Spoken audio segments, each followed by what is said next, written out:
Well, this is a new moon in Cancer, and I don't know much about much, but I think Cancer is soft and enveloping. And while new moons often give me this little charge of hope for the new, the renewing and the starting over, this one had me quite flat, like depleted. There's been a lot going on, though. So about a week ago, the whole drama around the Plattner campaign came up. And then we had another ICE shooting, this time in Biddeford, Maine. Killing, not shooting, murder. And it just kind of knocked me over, feeling like this is not the world I envisioned. So it's like I see both things at once. And it's really easy for me to feel like I've lost my footing and I'm flat on my back.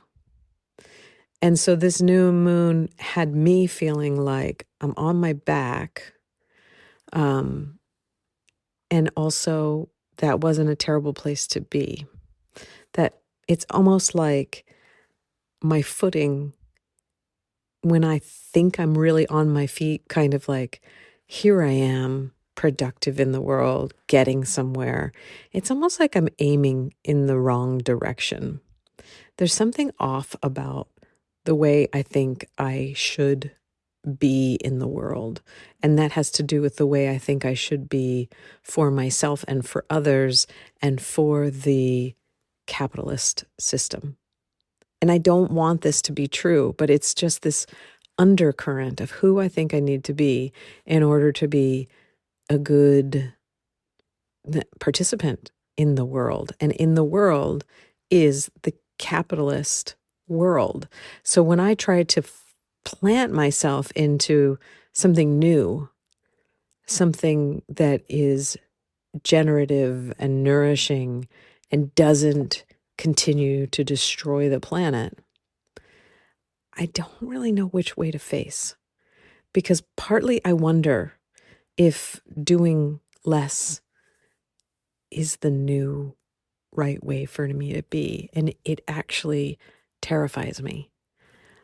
So I'm kind of thinking about all of this in this particular new moon. So what is going on anyway?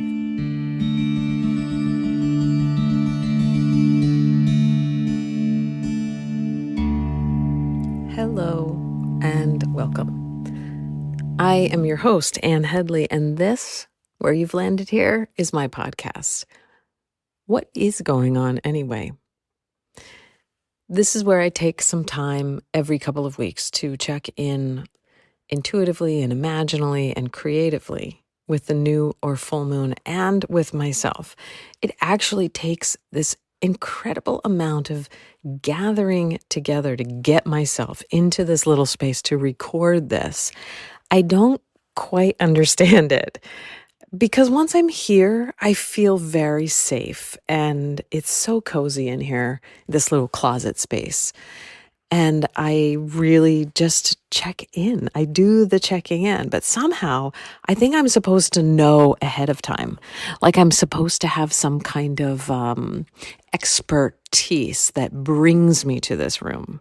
And I'm starting to understand that it is just this, it actually feels very courageous to show up here, just personally. I mean, once I do it, I'm fine. But getting here, the amount of how much I don't, it's not that I don't want to do it, but I procrastinate because I think, oh, this is the time that I won't be able to do it. I don't know if there's any wisdom in that. Like, maybe that is kind of a good approach to life, to realize that we are not figuring this out. We don't know. We're not going to know. So what is going on anyway? We don't get to answer that. We don't know, and we're not going to know. I think I'm probably going to have to maybe it's time to change the name of the podcast. Remember, I was going to change the name of the podcast to Curiosity Slut. But then I got to get a lot more curious, and I just am not brave enough to get that curious. I don't think I'm that brave yet. So when the podcast name changes, then maybe we'll know a thing or two about me that I got brave. So for now, it's easier for me to ask what is going on anyway. And the question is like with a little bit of like, it's wild and crazy out here, isn't it? Isn't it? Like, who knows? And so there is the implication of curiosity there. But for now, I'm just getting myself seated into being brave enough to show up for this I don't know what. So the best I can pull together is that I do this surfing the present moment, what's going on for me, and trying to hold it as if it is a universal. So if it's happening for me, it is happening in the field. And that might be useful for you since you also exist in this field with me. My experience of this kind of sharing is this hybrid of imagination and inspiration. I can't even say, I want to say that it's channeling, but I feel like that's cheating a little bit because I don't even know what that is. So whatever it is, I like this method of sharing it with you through my voice to your ears. And I think that this is one possible way of brainstorming for the future and sharing ideas this way. I hope this encourages you to look for your own way that you do this in your life, the way that you fuel inspiration, your own intuition, and your courage, which I don't have any answers for how to do it. I just eventually just show up here. It's like I have a commitment somewhere inside myself to be brave enough to try. And sometimes it takes me a long time to gather the bravery and show up here. But I am proud of myself for these 4 seasons. I've been able to basically show up and do it. And that's like a real dedication to my own self. And this is a new thing in my life because I have in the past thought I was dedicated to employers or to husbands or boyfriends, and that I could do that, but it wasn't a deep commitment to my own true self. In some ways, it was a way of hiding from myself. That's old news, isn't it? What I'm really here for is to share some ideas about this moment now, how we can brainstorm for the future, how we can consider things differently. And I'm also always really interested in the question, what are we here for? And what is the meaning of life? Even though I know that question doesn't give us the satisfaction, it is the questioning of that gives me satisfaction. Not that there is an answer to that, but the way that we wonder about it matters, I think. Like, I was walking out here to the studio and there was an oak leaf on the ground and it had rained in just a downpour of a thunderstorm that came and left inside of a half an hour. And these raindrops that were left on the oak leaf on the grass were so beautiful to me that I stopped and I got my magnifying lens out and just observed these raindrops. And I was sitting here thinking, how is that not as important as anything else? And so for me, that wondering about the meaning of life, in the end, everything has equal weight. Every moment has equal weight. It's not like the graduation ceremony, has 5 extra points of weighted density in the story of our life. It's all there. It's all part of this tapestry of a life. And I think that a lot of times we could be more soothed, or maybe just me could be more soothed by the idea of the small moments and the small noticings and inspirations might be just as important as the, let's say, service to others, or the caretaking, or whatever. You know, you probably have a big fancy job that makes you a lot of money. I don't know why that's funny. Surely someone who listens to this podcast makes some money doing something. But I'm suggesting that the way we would introduce ourselves at the networking meeting has almost nothing to do with who we are in the totality of our lives. For some reason, I can't seem to get through this introduction here. This is a podcast for intuitives and the intuitively curious. I think that matters because that's where I keep going back to and where I focus. This is for folks who value personal spiritual experiences and ask questions about why we're here. And I'm so glad that you're here with me. I love it when you reach out to me after listening. And Suni, if you're listening, I did get your email early on, and then it got lost in my inbox. And so I finally reached back out to you. Thank you for reaching out to me. And check your email. I think I want to do this thing.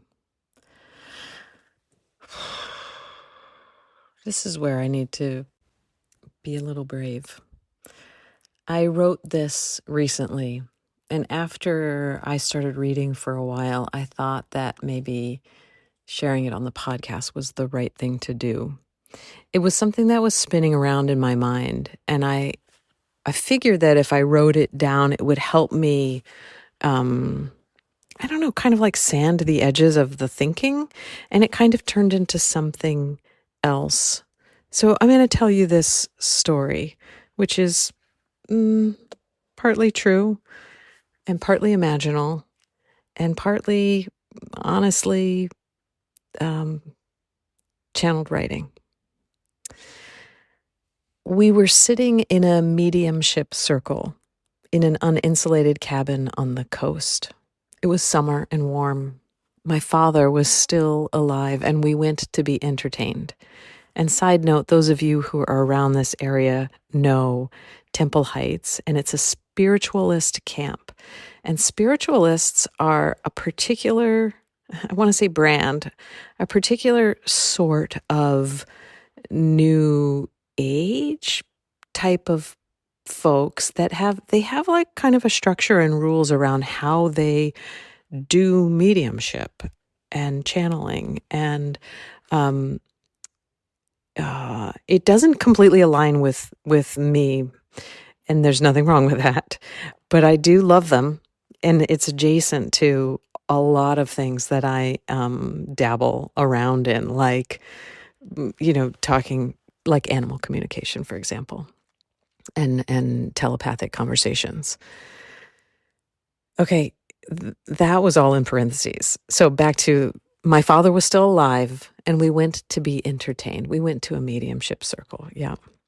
So on my turn, the woman said that there was someone looking over your shoulder, reading along with you all the books. She loved learning. It took a while for me to piece together that she was my maternal grandmother, Bernice, or she was known as Bernice. Bernice died I think she was 63, in her early 60s, from some kind of cancer of maybe it was cervical, maybe it was ovarian, maybe it was vaginal. These days, there are lawsuits about talcum powder causing cancer. She was gone before any of that came to pass, but my mother gave me her Chanel No. 5 powder that she undoubtedly used all over her body. Was this what killed her? Or was it the shame that had her powdering her vulva with regularity? Bernice, were you ashamed of your sexuality? And then this is what started to come. This is the part that I want to share with you. I was a two-faced serpent. You can think of it as a goddess if you want. Of course, I didn't understand anything about that at the time. I wanted what I wanted, and I felt it came at a cost of servitude. I didn't understand servitude, but you get to help me with this now. I'm so pleased with your divorce. Of course I had a hand in it. The golden cocoon of illusion that must be realized and released. That's sort of a reference back to something that I had considered when I was going through my divorce. This information was given to me that I was seeing my ex with a golden kind of cocoon of illusion, that I had created this image of who I thought he was, but also who he could be. And it wasn't actually lining up with the facts.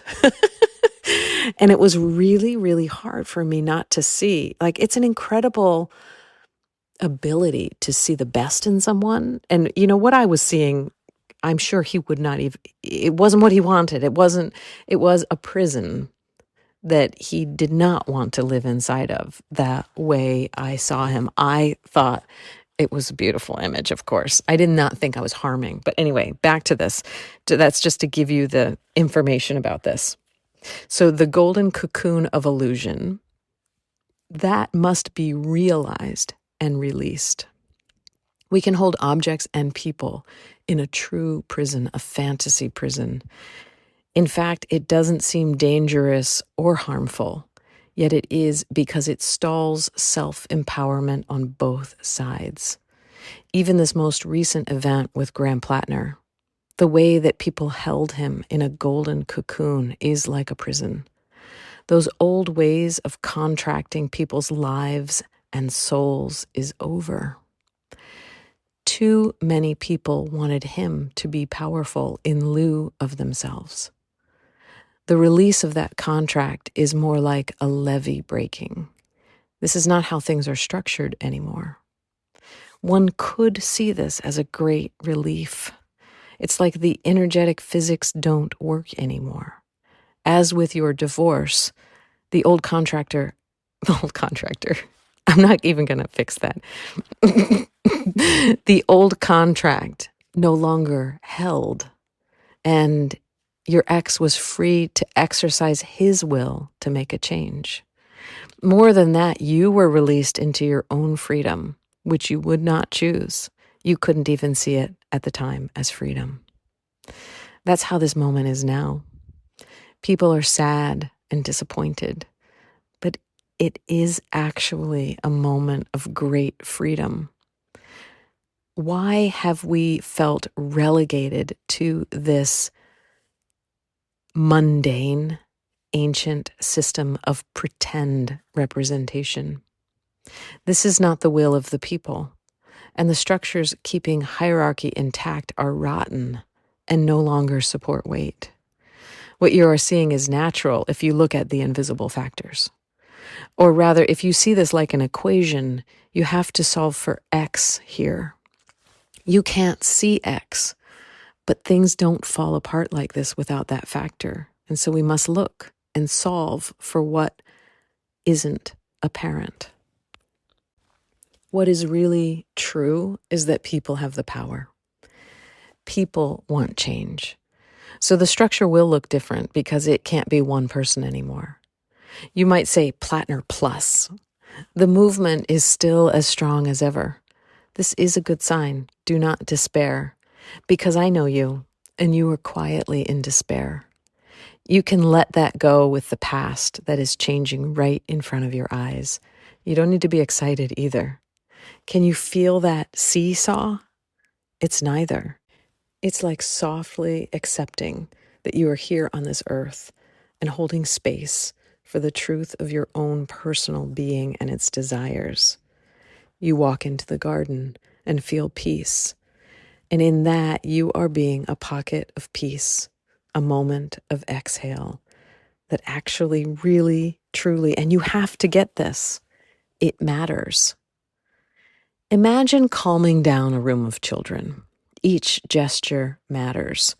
The feel of the room matters. The feel of the planet matters. Don't suppress anything. Make space to express with great joy. And let that release soften you into perceiving more of the truth of this existence. Being here on Earth is not what you think it is. It's not about winning the game. It's not about solving for optimization. Who can ever determine what that is? Are you really going to let some marketing team tell you what is the best version of you that makes the corporation the most money? Oh my God, do you even know what money is? When you have a loving exchange with a being that doesn't hold currency, do you calculate it? Or is it just more precious than gold? And this was probably for me, this part. If you don't drop that old money story, I'm going to wring your neck. And then, I can't wring anybody's neck. I wasn't any good at it when I was alive either. You are well aware of exchanges that look like community care and barter. That's more like it, but with good senses of worthiness, like you've been sensing and feeling. You've had these moments of feeling like you really mattered, like no one else would have been able to do it just like you, that your very unique perspective was exactly the thing that was needed at that moment. That's how this works. If you can stay in your joy and enthusiasm, you will be directed, just like the best marketing team, to the place and places you can best serve your own joy and enthusiasm. We thrive this way. Absolutely shine. So with this campaign, this moment, just stay present. Don't despair. Show up for your own enthusiasm. It might be political and it might be creative, healing, restorative. Stay with yourself and stay true to yourself. And please know that it's going to be okay. So that was my little unexpected conversation that felt like a conversation with a relative that I never even met in real life. So there you have it. I feel like that is good advice for this moment, even if you have no interest at all in this, in the politics of Maine at the moment. Imagining that your value and worthiness, holding that really strong and letting yourself be guided to the places where that is the most effective, even when you're not sure that that adheres to the old ways of being. So like, for example, I may never be like recognized for this podcast. It may just be you and me forever, but it doesn't mean that it's not an effective way of me expressing myself and feeling my joy. It doesn't have to do with traditional ways of accounting for things. And I think that's important to understand now, because it's sometimes easy to get trapped into an old value system. And that isn't going to help us discover this new world that we want, which includes everyone without exception. It includes all of us without exception. Yeah. Let's pop over and see what the I Ching has to say about this moment now and see how it aligns with the story that I shared. So, dear Oracle, dear I Ching, what would you have us know about this moment now, this new moon? So we get hexagram 18, corruption. The questions to ask here are, what is behind this trouble? What is the hidden cause? Yeah, that's an interesting question. I mean, I think it was addressed a little bit if we think particularly about this moment in Maine. What's behind this trouble? What's the hidden cause? Is it that the actual power of the people has to be held by many hands, and that we were being drawn into the kind of fantasy that one person could do it for us? I don't know. But let's take it broader. In ancient China, ancestors angered by neglect would send sickness and misfortune. This is corruption, something dark like a curse lurking under the surface of life and manifesting as patterns of negative experience. We don't have to believe in angry ancestors to be haunted by corruption, whether we inherit its darkness from our past, our culture, ding, ding, ding, or through our parents. When you receive hexagram 18, it's time to examine those old patterns at last, to seek out their source and give it due honor and attention. When you understand where your experience comes from, you can restore the creative flow and make a genuinely new beginning. You will need to commit yourself to the journey and take the risk of crossing the great river into unknown territory. And you will need to pay careful attention to the process. Before Seed Day, which marks the beginning of a new cycle of time, you'll need to identify the source of the corruption and prepare for change. Afterwards, you need to pay attention to the needs of the new growth. Each of these phases has only a modest duration you're invited to attend and examine, but not to dwell on this change for a lifetime. We get changing line 3, ancestral fathers' corruption. There is small regret, no great mistake. And line 6, no business with kings and lords. Honoring what is highest is your business. Oh my gosh, this is so good. This is so good for like new politics.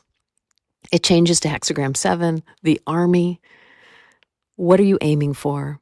How can you get more from your strengths? With all your efforts, are you creating the life you want? When there is cause, the ruler raises an army. This is a time when everything revolves around a central objective. Inner and outer resources are realigned and ordered in accordance with it. It's important that a mature leader take responsibility, not least so that intensity of focus does not become blinkered vision or pure belligerence, turning everything that is not the goal into the enemy. This is so important for us right now, right? This intensity, it's really important that it doesn't become pure belligerence, turning everything that is not the goal into the enemy. Balancing the drive to, quote, get it done with a measured discipline approach allows you to achieve your objective effectively and with less collateral damage. Good fortune without mistake. All right, that sounds pretty great. I think we're good. We've got some corruption that we're looking at. We have old patterns that we need to look at. And even so much as looking at how we want to respond, we might consider responding differently. I was really tempted to say that, like, I wanted everybody to just make artwork first because we don't know what to do. It's like we need to have some like attention to the inner world, pulling that into the outer so that we're bringing our whole selves to the problem-solving process of what comes next. In all the ways, in how we're going to dismantle ice, we need to not just go fight fire with fire, right? We need to think of the most beautiful, creative solutions to melt this concept that we need that kind of policing in this world. So the creativity is so important right now, I think. Talking to me. Bring it back home. So, I'm happy that you're here and that you listened and that I finally showed up and did this podcast because I was really procrastinating on this one. Or maybe that's what's equally true. Like, that's the old way of me being like, you didn't do what you were supposed to do, like your homework's late or something. But the new way is I was waiting for the moment when I could bring my whole self to the process. And that may be more true, is that I do show up when the time is right. And I like that story better about myself. When the time is right, Anne shows up. I love that. It actually gives me like goosebumps. So maybe I'm not going to call myself that P word anymore. Yeah. Okay, until next time. We've got a big full moon coming up. Who knows? I can't even predict what it's going to feel like or be like all the way 2 weeks from now. You can always reach out to me. My website is easy. www.annheadley.com. And in the show notes, you can find a link to my Substack, which is the new home for this podcast. Thank you so much for being here. May you be well. May all beings everywhere, and also may you know peace. And may all beings everywhere, whether known to us or unknown, may they be well, and may they know peace. Bye for now.